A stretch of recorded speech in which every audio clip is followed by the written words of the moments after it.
Legends, myth, and folklore have been around since the beginning of time. Tales of demons, lost souls, curses, psychopaths, and much more fill planet Earth's long past. Here in the United States of America, terrifying and unexplainable stories within small towns and communities have passed through the generations by word of mouth. Many of these tales go back hundreds of years and reflect a dark, sinister past. Horrifying encounters, unexplained disappearances, and strange apparitions have come and gone without answers. Answers we may never understand. From haunted cemeteries to vanishing hitchhikers, cursed land to murder sites. Come along with us carefully as we travel and venture into the legends of the locals.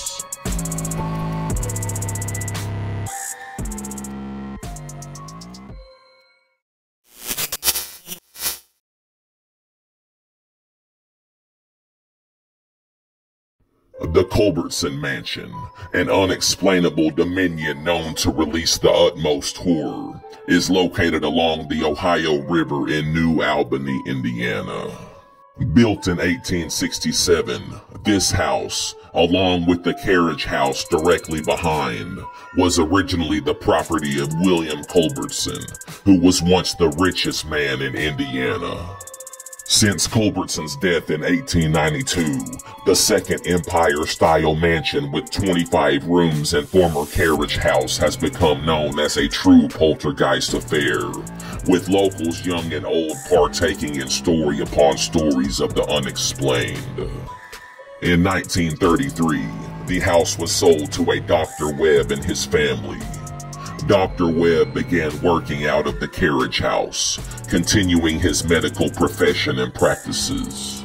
Locals had informed Dr. Webb and his family that 45 years prior in 1888, the carriage house burned down in a violent lightning strike, killing everyone inside. The family stated that initially the mansion and carriage area felt normal until they started hearing noises underneath the house, sounds of clanging chains and screams. Horrible smells came up through the floor. Nobody knows exactly how, but legend has it that the disturbances and paranormal activity allegedly drove Mr. Webb madly insane and mentally unstable. Months later, after the family had not been heard of for days, a relative asked the New Albany police to enforce a welfare check. Inside the mansion, police found body parts of the Webb family scattered in different rooms, all violently murdered. Down below in the basement, police found secret passages and hidden rooms, discovered to be where Dr. Webb tortured his patients and performed twisted experiments. Bones and remains lay everywhere, some so disfigured that the police weren't sure they were even human. The house was then boarded up for 30 years until the American Legion bought it in the 1940s. According to local legend, this entire property is said to be watched over by petrifying and unruly ghosts, many whom lost their lives in horrendous and unimaginable ways. Many have often reported missing objects, strange noises, and dark shadow figures that walk from room to room. Visitors bring cameras, hoping to snap a photo or catch a glance of the ghostly figure of the once beloved yet now devilish maid who died in the home long ago. Her personal attire is still presented within the mansion for all to see. Strangely, the mansion has a way of drawing people in methodically. The carriage house is regarded as one of the most ghoulish surroundings in all of the state of Indiana. Many have witnessed strong puffs or disappearing smoke with the strong scent of cigar smoke, despite no one smoking nearby. A deceased family member that lived at the mansion in decades past is said to be this particular entity. Older locals report that long before the mansion was built here, this location was haunted by a demonic unseen force that goes back to Native American times. This force, known mysteriously through lore and occult practice as the name Anguish, is an ancient evil that long predates the Culbertson Mansion. Legends say that Anguish has been pulling strings for centuries, initiating horrors from Dr. Webb to the horrific fire that burned down the carriage house long ago. Now he stalks the mansion grounds to unknown ends. Small handprints have appeared on the bed and in the windows in the children's room, which on all separate tours have been witnessed, along with sudden chest pains and some in the room even unable to breathe. Thus is one of the many reasons that eyewitnesses refuse to step foot back on the old Culbertson property.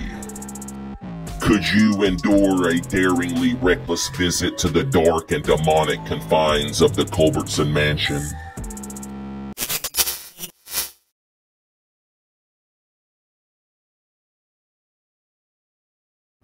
The Crescent Hotel, a legendary supernatural hotspot with a sinister past, is found at 75 Prospect Avenue in the tourist town of Eureka Springs, Arkansas.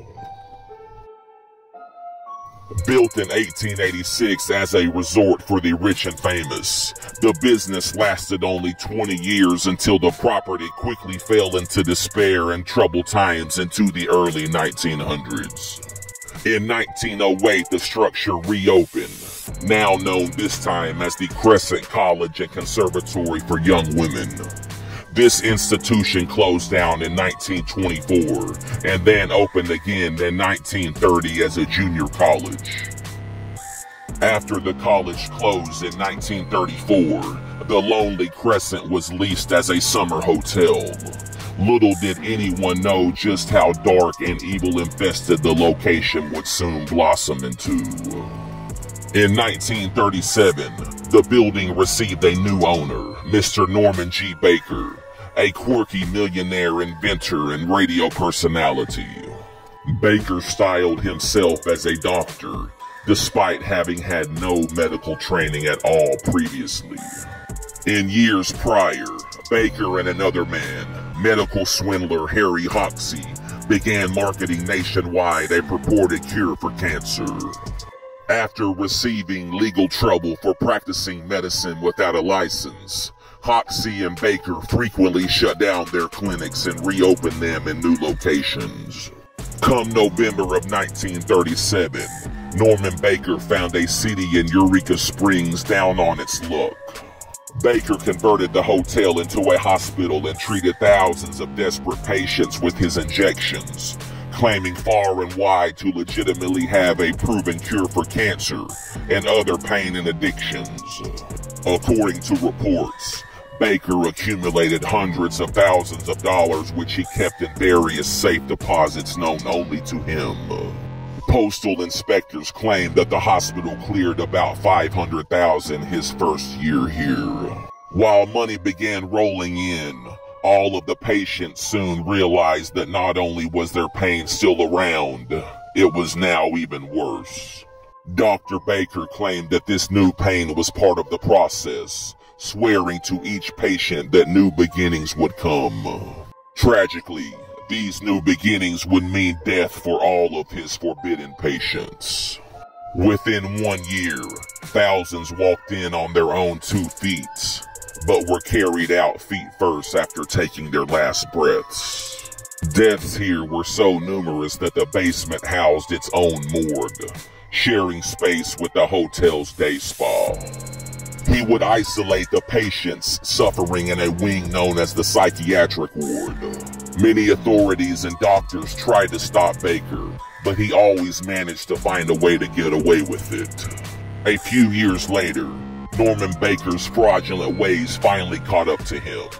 As Arkansas was unable to close down the Baker Hospital, the federal government brought charges against Norman Baker with 7 counts of mail fraud. He was finally arrested and imprisoned for 4 years, but he was never charged with any deaths regarding his cancer-curing hospital. Now a worldwide renowned hotel, the hotel's sinister history still impacts people visiting the building today. According to local legend, The Crescent Hotel is one of the most haunted hotels in all of the world. Persistent paranormal sightings and troubling stories are numerous and not limited to the Crescent's stint as a health facility. There are also lingering spirits whom date from the building's construction period and also its time as a girls' school. Room 218 is said to be one of the most ghoulish rooms, and it is claimed that is where a former construction worker named Michael died when he fell, striking his head and dying right exactly where room 218 stands.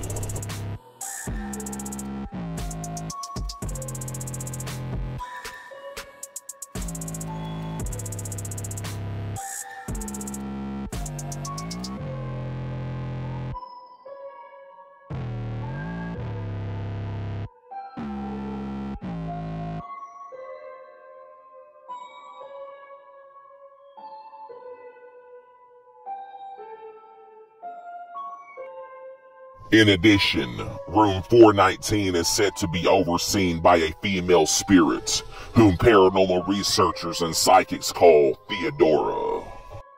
She introduces herself as a cancer patient of Dr. Baker's, and vanishes after courtesies are verbally exchanged. Rooms 202 and 424 are said to be haunted as well by mysterious unknown forces.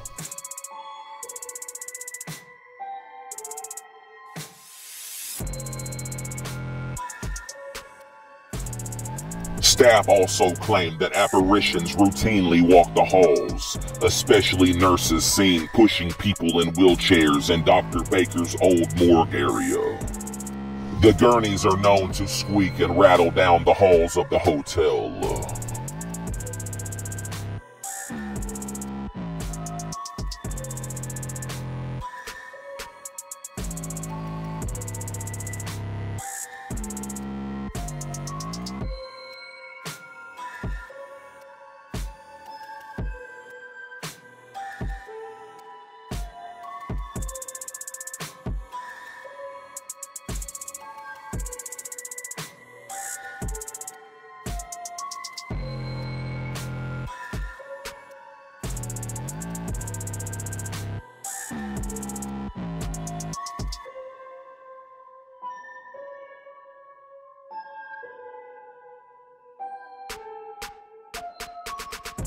A spooked hotel maintenance man once witnessed all the washers and dryers mysteriously turn on in the middle of the night.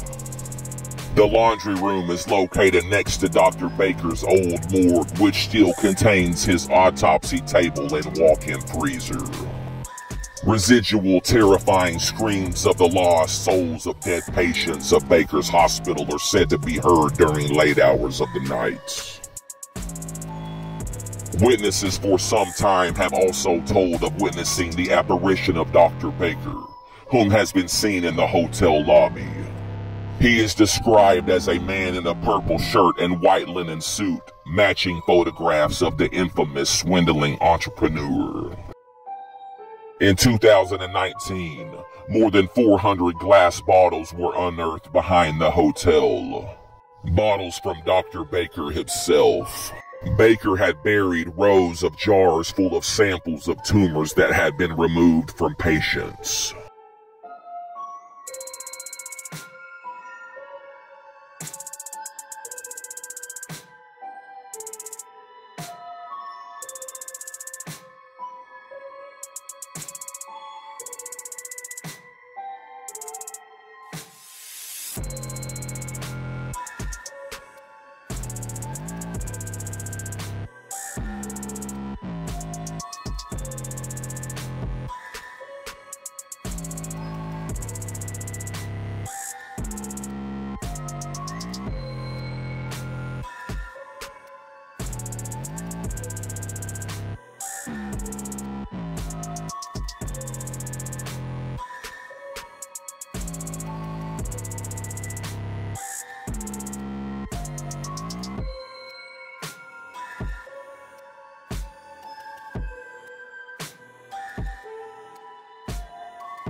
So many souls lost here, So much agony and pain suffered.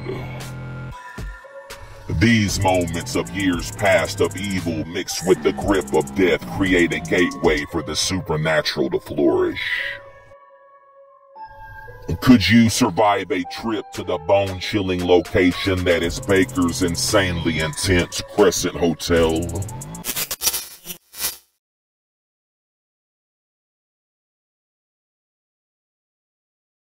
The Keachi Women's College, a spine-tingling spectacle infamous for ghostly encounters, is found along Louisiana State Route 172 in the small town of Keachi, Louisiana. The strictly women's school was founded in 1856, and it remained so until 1879 when it was then opened up for men to attend. On April 8, 1864, the troublesome Civil War found its way nearby, as was the norm for southern towns during this period. 20 miles away at the Battle of Mansfield, a large battle took place from sunup to sundown, which resulted in over 1,000 deaths recorded that day. Immediately after, the town of Keachi converted its women's college into a temporary hospital and made its unflattering morgue upon the school's second floor. Many disturbingly bloody moments would soon engulf the vicinity of the Keachi Women's College. Paranormal theorists say these horrendous moments in time may have cursed the surroundings of this location for eternity. Over 100 soldiers' bodies are marked nearby and were laid to rest in Keachi's Confederate cemetery. After the war, the school was restored. Slowly, the school was improved, and college life went back to normal. Although at this particular time, many locals felt something now was terribly off about the school. In 1879, the school changed its name to the Keachi Male and Female College. Then in 1880, a large tornado damaged the buildings, injuring President Tucker and some members of his family, and killed the language teacher on staff whom was inside of the structure. The buildings were soon repaired, but President Tucker later succumbed to his injuries and lost his life the following year, in 1881. The school remained a college until around 1917, and then was closed. The college then became a K-12 grade school, and remained open until the 1920s. It is said by older locals living in the area that the school partially burned down in the late 1920s and was rebuilt as a smaller school afterwards. Since the dreaded Battle of Mansfield in 1864, the property has been said to be home to unexplainable occurrences and dreadful sights. According to local legend, paranormal experts and locals alike say the entire property has been taken over by numerous spirits since the Civil War, especially the second floor of the original school, which was used as a morgue for dead bodies during the war. The old blood-stained walls and floors helped administer these beliefs of a ghoulish presence, with many a soul walking in and running out of the creepy location. Odd sounds of screams in the dark, empty halls is enough to make the bravest mind cringe in fear.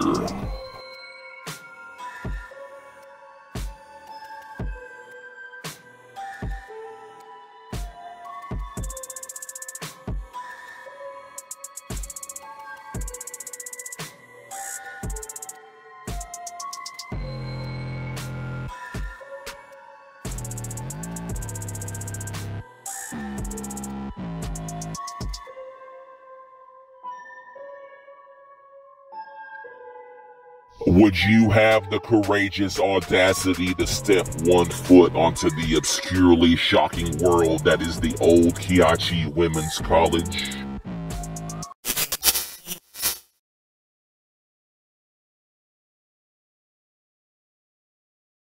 The unknown baby girl A curiously disheartening gravesite known to raise many questions is located in the triangle formed when the northbound lanes of Highway 67-167 and Highway 157 merge near the town of Judsonia, Arkansas.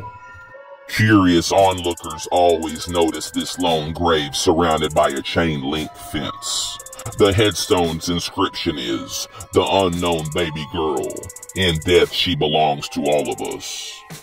Come 1981, it was not uncommon for tribes of Native Americans to pass through certain areas. On this particular journey, a young princess traveling with a tribe became very ill, and she was getting worse rapidly. The group went to the home of a local Judsonia doctor, Dr. S.H. Burkhausen, whose young daughter was home alone and later recounted this story to local residents. According to the doctor's daughter, the Native Americans begged the girl to fetch them the doctor because they needed white man's medicine. The doctor was not at home but in town. The group set up camp along the outskirts of town where the young Native American child tragically died during the night. To this day, it is unclear if they ever visited the doctor. Local legend maintains that the Native Americans took the deceased princess to this exact spot and buried her beneath this cedar tree on the 3rd of July. The group supposedly returned for many years, performing rituals in an ancient ceremony around the burial mound, much to the wonderment of local residents. To this very day, visitors from far and wide come to see the mysterious location of the unknown baby girl. Conversations always arise not only of the questions raised from this unknown person's past, but also of the strange and odd occurrences that emanate from the unnerving location. According to local lore, this grave site is known to be home to a spirit, a long-lost soul longing to be reunited with their loved ones. Some say the ancient Native American rituals performed here create a portal of unknown origin. Drivers passing by at night have seen lights and orbs floating around the small headstone. Confusing sounds and screams have been reported around the area for over a century now. Locals tell of always visiting the gravesite during the day, yet never after the sun goes down. Feelings of paranoia and mental distress have overcome many a witness here while simply setting eyes on the hallowed grounds inside of the metal fence. Shadow-like figures and eerie EVP have been accounted for here on many occasions. Would you attempt a viewing of the constantly puzzling gravesite of the cryptic unknown baby girl?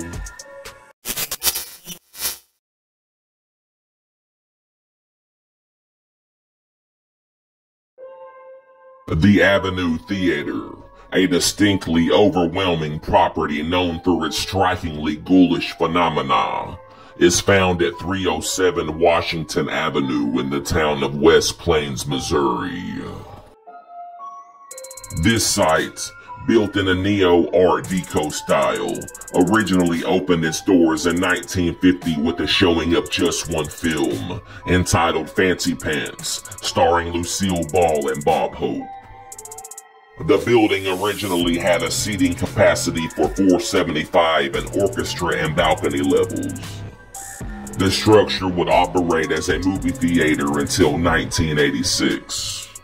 Around May of 1990, locals converted the facility strictly into a community theater. Nobody knows exactly where the force behind the Avenue Theater's disturbing occurrences stem from, thus adding to the unexplainable intrigue found here by paranormal enthusiasts from far and wide. According to local legend, the 1950s Avenue Theater is undoubtedly haunted and home to very strange supernatural activity. A creepily confusing baby's voice can be heard muttering and crying in the upper seating areas, startling spectators and observers beyond tolerable limits. Flickering lights have been seen within all of the building when it's dark, and many actors and staff have told of heavy props that are moved or hidden by unseen hands, sometime within seconds of someone turning their backs. It has been said that some consistent ticket buyers of the theater aren't there to catch the show at all, yet just in attendance to enhance their chances of witnessing a true paranormal phenomenon. Many report that the highest levels of EVP and EMF gauges are found inside of the projection room.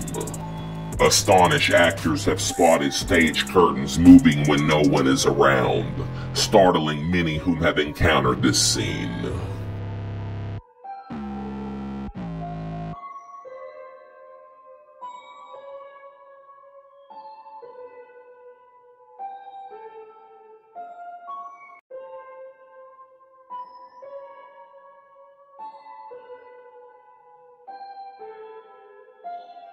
Would you dare drop by and observe the inexplicably provoking atmosphere within that of the appalling Avenue Theater?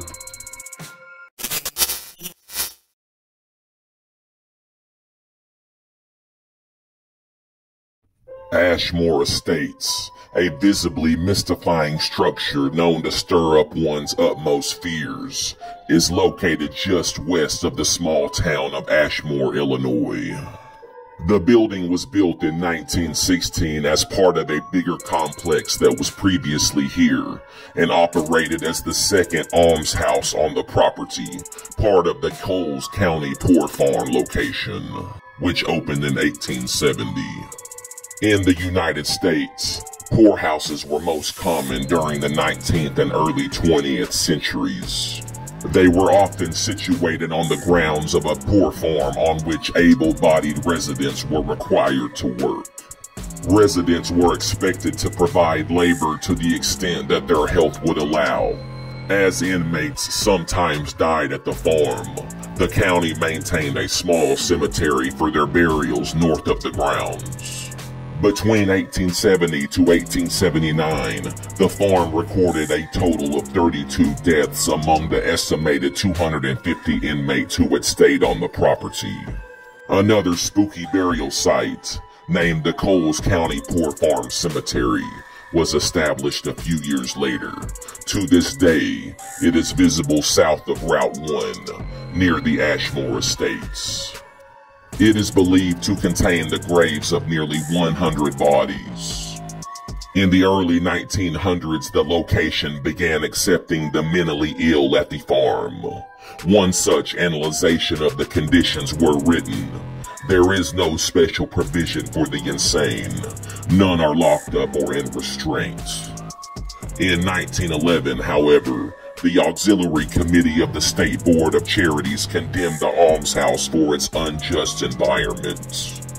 By 1916, a new foundation was laid for the newly renovated poor farmhouse. A full-time caretaker and his family were allowed to live in the almshouse or in a nearby farmhouse that used to be on the property. Coles County retained most of the farmland, but sold the almshouse and nearby property to Ashmore Estates Incorporated in February of 1959. That corporation opened the building as a private psychiatric hospital by the same name, although locals referred to it more as a bone-chilling asylum. In October of 1964, after 5 years in operation, the psychiatric hospital closed down. The institution reopened in 1965, but changed its focus from a private facility to one that accepted patients from state mental institutions. These were trying to break up the large asylums of the time. By 1968, the shelter care facility housed 49 mentally ill residents. By 1986, the mental health facility was closed down. By that time, many locals had heard the tales of mysterious and unexplainable disturbances at the property for many years. According to local legend, this site is infamously haunted by many ghosts. Apparitions from the distant past whom still claim the Ashmore Estates as their own residence. One such lingering specter includes Elva Skinner, an older woman whom tragically perished in a fire in the former almshouse on the grounds long ago. For nearly 75 years, this location has constantly been home to a variety of disturbing paranormal events, from large shadow-like beings to phantom footsteps and mind-boggling unexplainable sounds. For this reason, visitors have come to believe that many of the former inmates of this place have never actually left. Locals and paranormal experts who have toured the building have reported unexplainably chilling cold spots, and also an overwhelming paranoia of being watched and closely followed.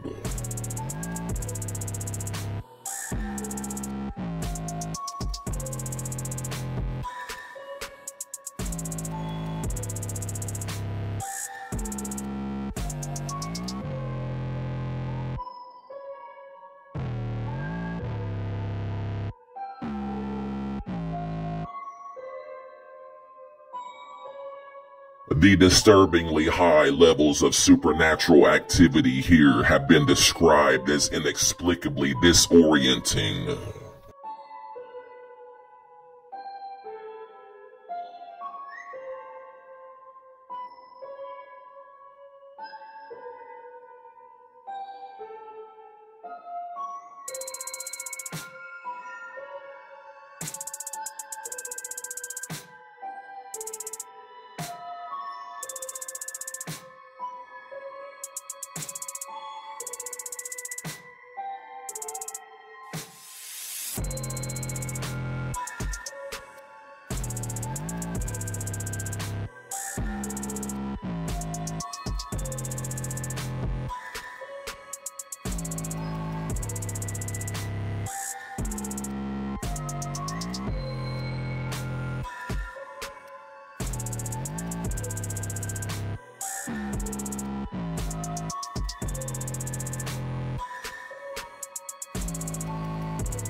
Would you yourself make it out alive after entering the forbidding and fearsome location, which is the imponderable Ashmore Estates?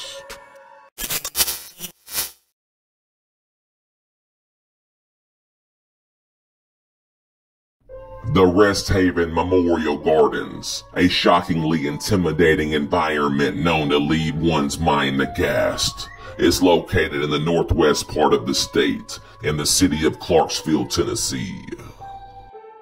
Consumed by nearly 8,000 known bodies, this cemetery is a wicked sight to behold. According to historical accounts long ago, located directly behind the cemetery, there sat a house that was once the home of a slave owner. It is tragically told through lore that on one dreadful day, one of his slaves forced himself upon the slave owner's daughter and got her pregnant. Furious beyond recognition, the angered slave owner found the accused slave and killed him immediately in a fit of rage. According to local legend, the murdered slave's ghost is said to haunt this area of the cemetery where the house long ago once stood, roaming and forever looking for his child. Some locals even testified that the slave and slave owner's daughter were involved in a relationship, which was hidden from others. This has led to speculation that the murdered slave did not rape the girl, but the pair had fallen in love, something the slave owner was unwilling to accept as possibility. Many experts speculate that even after death, the human soul can still attempt to locate what was once theirs while they were alive on Earth.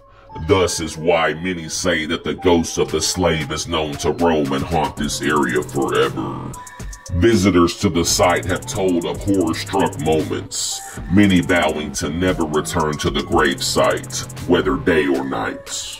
Reports of a deep, shrieking demonic voice that yells, "Get out," has been known to occur on this property. One local once told of walking towards the back of the cemetery with his companion. Within seconds, and for unknown reasons, the hair on their arms and necks completely stood up. The confused couple then heard a drum beat as they got closer to the back of the cemetery. Dazed and confused, the atrocious beat began beating faster and faster, now beating to the rhythm and pattern of their enhanced and terrified heartbeats. Now the sound became overwhelmingly piercing and gutless. Completely and utterly spooked, they ended up turning around and running back to their car full speed, lasting merely minutes on the property. If ever there was a location that fails to live up to its name, then surely it has to be Resthaven Memorial Gardens. There is not much restful about a place that is considered to be one of the most haunted locations in Tennessee. How long could you withstand the maximum levels of supernatural happenings at the crooked Resthaven Memorial Gardens?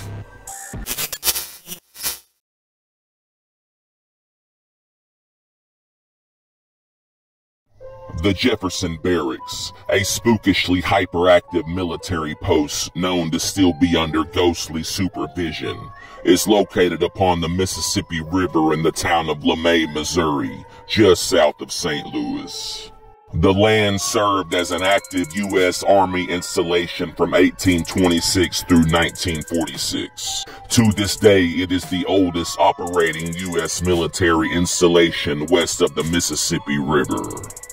The location was used for many years as a staging area, post, and military hospital from the early days of the frontier until after World War II. In 1922, President Warren G. Harding ordered a section of Jefferson Barracks to become the home of a veterans hospital, which opened in March of 1923. The historic property includes 41 historic military buildings, including the Jefferson Barracks National Cemetery. The old cemetery contains approximately 20,000 grave sites, including more than 1,000 Confederate dead, and is growing to this very day. According to local legend, the Jefferson Barracks and the surrounding land is rumored to be haunted by many ghosts.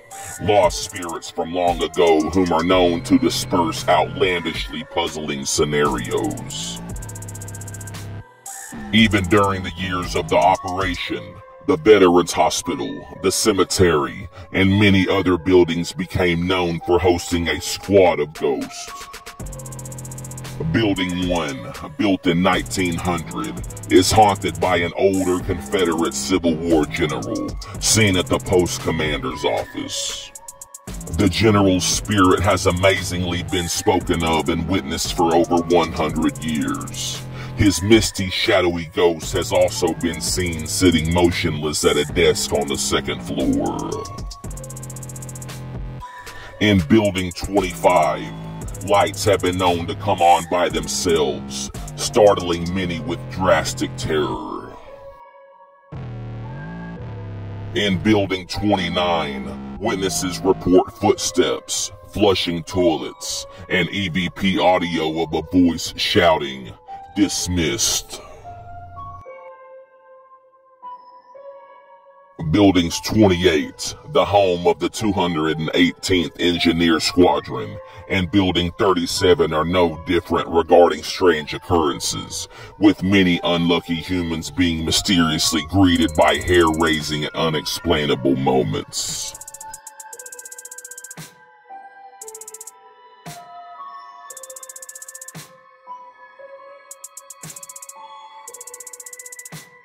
The Jefferson Barracks Old Powder Magazine, a massive limestone building built in 1857 as a secure location to store rifles, cannons, and gunpowder for the troops at the post, is widely considered by most to be the area with the highest levels of paranormal activity.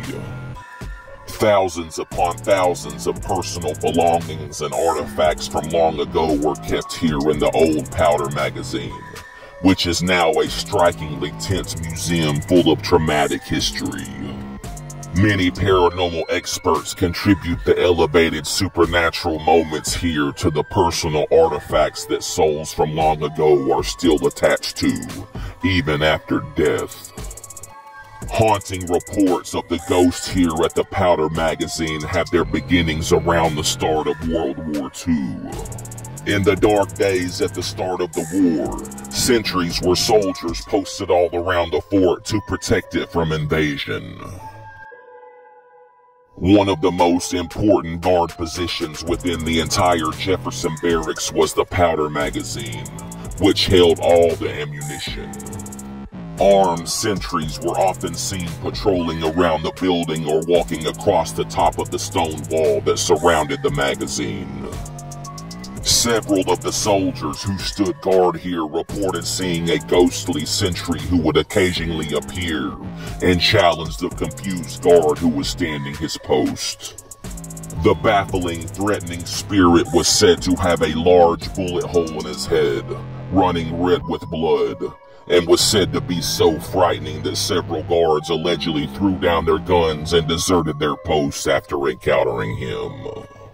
One story had it that a certain soldier was so frightened that he not only left his post one night, but he also left the army. According to the story, the spectral sentry was a guard who had been killed years before when a raiding party attempted to steal ammunition from the Powder Magazine. He was believed to have confronted his living counterparts because he thought they were trespassers. Even after all of these years, he is still on duty, even in death.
For over a century now, staff, soldiers, and visitors have reported hearing ghostly footsteps pacing the corridors within many of the buildings here.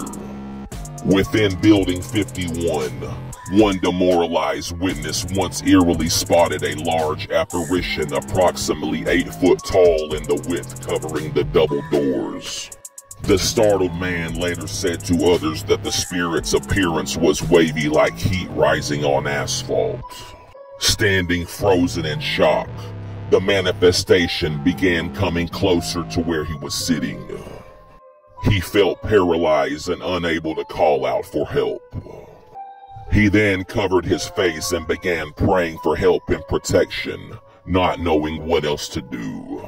After what felt like an eternity, the terrified witness looked up and saw absolutely nothing.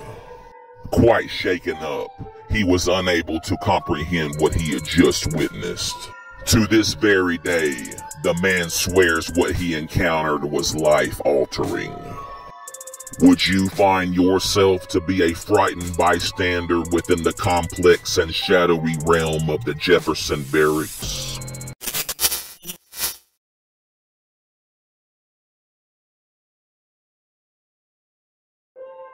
Old Redfield Road, a daunting and unmistakably shadowy stretch of land, is located between the two towns of Sheridan and Redfield, Arkansas. Known as Old Redfield Road long ago by locals, this now paved highway named Arkansas 46 is one of the original state highways of Arkansas, designated in 1926. This historically bizarre segment of Arkansas 46 between Redfield and Sheridan is an Arkansas Heritage Trail, used during the Camden Expedition of the Civil War by both the Union and Confederate armies. Union General Frederick Steele used the route to approach the Confederates in Camden, while Confederate Major General Thomas J. Churchill, Mosby Parsons, John Walker, and Joe Shelby's units also traveled via the road to the Battle of Jenkins Ferry and at other points during the Civil War campaign. Old Redfield Road was originally one of the major thoroughfares that went through the small town of Sheridan, whose economy was mostly built on the timber industry and the huge pine forest that once blanketed this part of central Arkansas. Oddly, locals of the last 150 years have told of hair-raising tales regarding the legendary path of travel. Many have said that traveling upon the highway after the sun goes down has been known to create quite the horrifying stir. According to local lore, Old Redfield Road is said to be haunted and extremely active with lingering, blood-curdling paranormal activity. Bewildered witnesses have reported reoccurring apparitions wandering along the desolate road. Nearby Jackson Cemetery, which rests near the center of Old Redfield Road, is said to create electrical anomalies for anyone who passes by, spookily causing items such as flashlights, radios, cell phones, and even fully charged vehicle batteries to abruptly go dead. One freaked out visitor reported that as they drove past the cemetery at a slow speed, the hood of their car flew open extremely violently without explanation. For many years along the entire stretch of highway, witnesses consistently have told of seeing ghosts walking along the road. Some have even said that disappearing apparitions have even been known to hitchhike.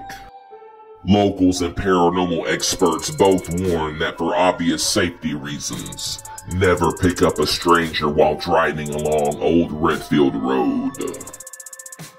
Although the supernatural stories have come in abundance here, many say that the most frightening legend about Old Redfield Road is that of the headless car chaser. Witnesses report that as you drive along a particular stretch of Old Redfield Road, a headless phantom will spring from the woods and chase your vehicle for about a quarter of a mile, keeping pace with the vehicle no matter how much you accelerate. On rare instances, some say the Phantom has even been known to jump into the bed of a truck and hitch a mind-blowing paranormal ride to a particular point, then disappear. Older locals say that the story behind this stomach-churning legend is that an employee with one of the timber companies long ago had a deadly accident on the job, one which cost him his head. Though his bloody and mangled body was recovered, his head tumbled down a hill into thick underbrush and was never found. Many say this lost soul from long ago is still looking for his missing head to this very day, stalking anyone who comes into the vicinity of where his forgotten skull is undoubtedly still located nearby. Feelings of emotional strain and constant paranoia have often been contributed to simply stepping foot onto this unpredictable road.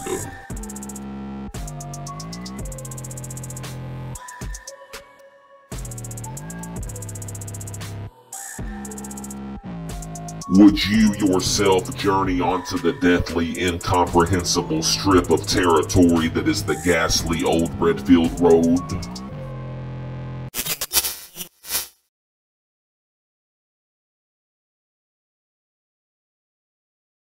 The Duff Green Mansion, an ominously significant location known for its puzzling demeanor, is found at 1114 First East Street in the city of Vicksburg, Mississippi. Built in 1856, the Duff Green Mansion was the private home of Duff and Mary Lake Green. Their first child passed away at the age of 3 in 1859. 1 year later, in 1860, daughter Annie Lake was born. Courtesy of a booming cotton industry, they lived a lavish lifestyle and entertained guests often, not knowing that soon they would be enduring grueling days courtesy of the Civil War coming to the streets of Vicksburg. The Siege of Vicksburg, which lasted from May 18th until July 4th of 1863, was the final major military action in the Vicksburg campaign of the American Civil War. During this time, many homes in Vicksburg were taken over by Union and Confederate armies with force, turning the residences to hospitals for the wounded and dying. Locals, witnessing fighting and deaths within their own streets, soon fled for safety to the caves on the outskirts of the city. Homeowners who refused their property for military use quickly had their possessions burned to the ground. To save their home from certain destruction, and after much thought, Duff Green allowed his mansion to be used by both the Union and Confederates. Duff and Mary and their family then relocated into some caves by their home, and Mary, who was pregnant at the time with their third child, gave birth in the temporary ward cave to son Lake Green, whom would die tragically at the age of 11 on October 24th of 1874. Duff Green himself would pass away 6 years later in 1880, and Mary 17 years later in 1897. Mary sadly survived her husband and 3 children. After their deaths, their home would later serve as a boys' orphanage and a Salvation Army office before being restored to the bed and breakfast that it is today. Although the current look of the Duff Green Mansion seems truly innocent, locals of past and present know that this property is anything but.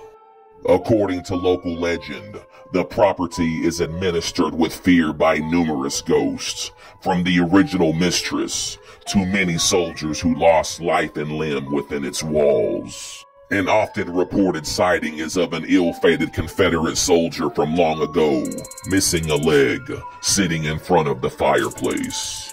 When he is seen, the surrounding atmosphere becomes cold as piercing ice. It is no secret that during the nearly month and a half of fighting during the Vicksburg siege, an unfortunately large number of deaths took place within the enduring home.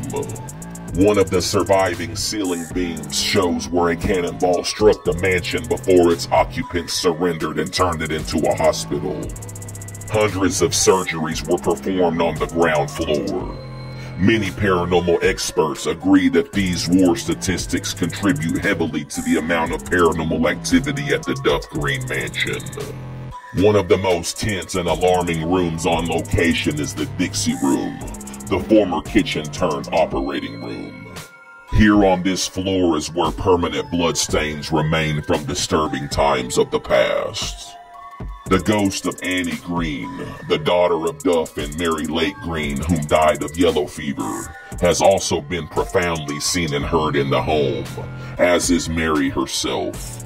Previous owners of the home also reported one night long ago, a sudden sound of heavy footsteps coming upstairs on the staircase awoke them out of a deep sleep one dreadful night. The devilish footsteps stopped once the spirit reached the top of the staircase. This particular supernatural occurrence, among others, contributed heavily to the previous owners changing their minds regarding owning the property. In the Duff Green Suites, Duff and Mary Green's original room, is where the amputated limbs were stored all the way up to the ceiling according to witnesses from long ago. There have been reports of odd sounds of tapping, windows being opened, and maniacal rocking chair movement in the adjoining nursery.